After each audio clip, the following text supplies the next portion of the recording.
Assalamualaikum warahmatullahi wabarakatuh. Sebelumnya perkenalkan, nama saya Anissa Nur Aziza dari Ikom Angkatan 2018. Jadi di video kali ini saya akan mempresentasikan hasil dari laporan kegiatan praktek kerja lapangan atau magang. Yang pertama, saya magang sejak tanggal 24 Juni 2021 sampai dengan 20 Agustus 2021 di instansi Dinas Komunikasi dan Informatika Kabupaten Lahat. Adapun saya memilih Dinas Komunikasi dan Informatika sebagai tempat saya magang karena menurut saya ilmu yang sedang saya timba di perkuliahan sejalan dengan Dinas Komunikasi dan Informatika, yaitu sama-sama mengenai komunikasi. Selama saya magang juga ditempatkan di bidang pengelolaan dan layanan informasi publik, di mana dalam bidang ini memiliki beberapa kegiatan yang secara langsung berhubungan dengan khalayak atau publik. Selanjutnya, salah satu kegiatan yang sering saya lakukan dalam bidang ini adalah kegiatan calling. Kegiatan calling ini adalah kegiatan penyampaian pesan kepada khalayak umum atau masyarakat. Kegiatan calling ini dilakukan dengan menggunakan mobil dinas yang akan berkeliling ke kecamatan Kabupaten Lahat atau ke tempat-tempat yang telah ditentukan.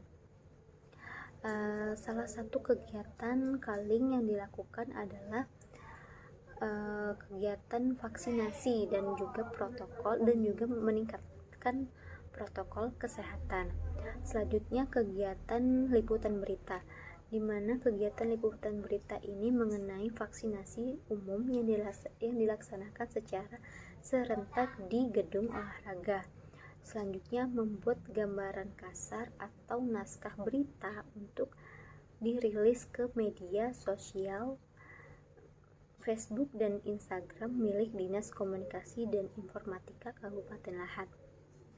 Adapun kegiatan lain di luar bidang yang saya lakukan adalah membantu staf dalam membuat surat menyurat seperti surat keluar dan juga surat pajak kendaraan dinas, dan juga ikut serta dalam pelaksanaan pelantikan jabatan eselon 3 dan eselon 4 di Dinas Komunikasi dan Informatika Kabupaten Lahat. Selanjutnya mengenai profil instansi.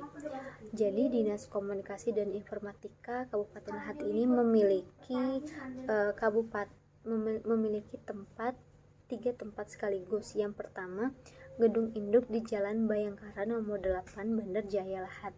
Gedung induk ini adalah gedung yang dipakai para pegawai untuk bekerja. Yang kedua, bangunan stasiun radio di komplek kantor Dinas Perhubungan Kabupaten Lahat.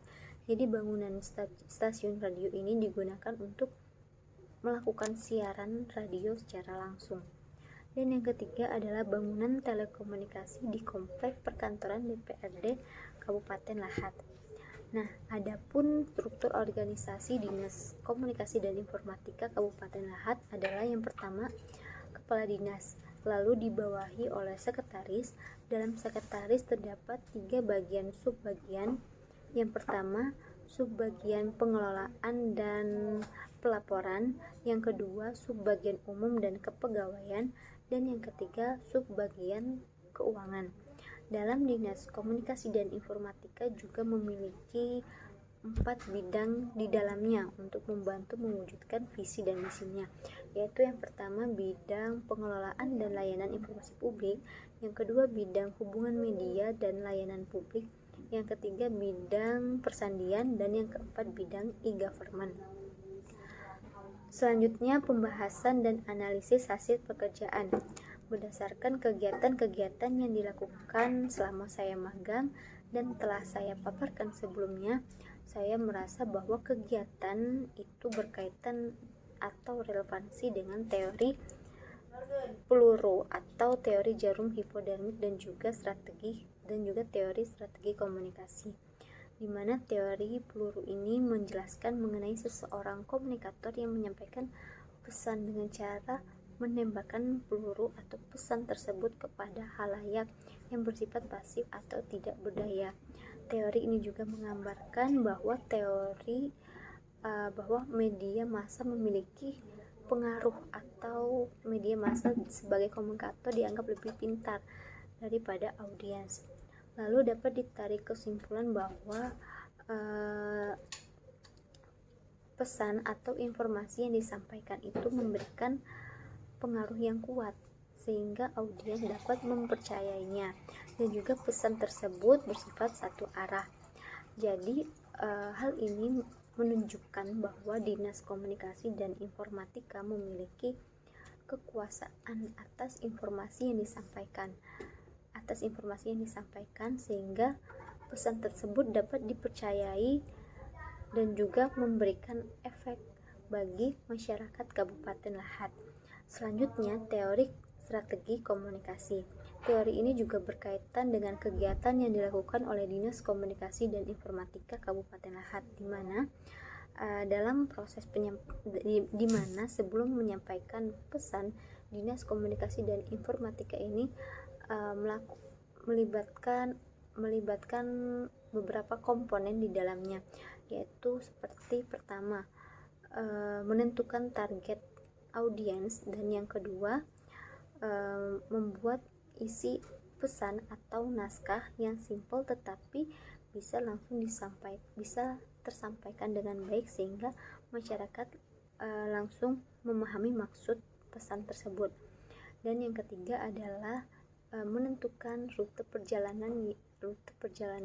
Nah, jadi menurut saya kegiatan magang saya ini memberikan manfaat tersendiri bagi saya, di mana dapat menambah relasi, ilmu, wawasan, dan juga pengalaman, baik itu pengalaman yang didapat secara langsung di Dinas Komunikasi dan Informatika maupun pengalaman dari para staf Dinas Komunikasi dan Informatika. Selain itu juga saya memahami bagaimana lingkungan kerja atau pekerjaan yang dilakukan oleh instansi, terlebih Dinas Komunikasi dan Informatika Kabupaten Lahat. Mungkin itu saja presentasi dari saya. Mohon maaf bila ada kesalahan dalam berkata-kata. Terima kasih. Wassalamualaikum warahmatullahi wabarakatuh.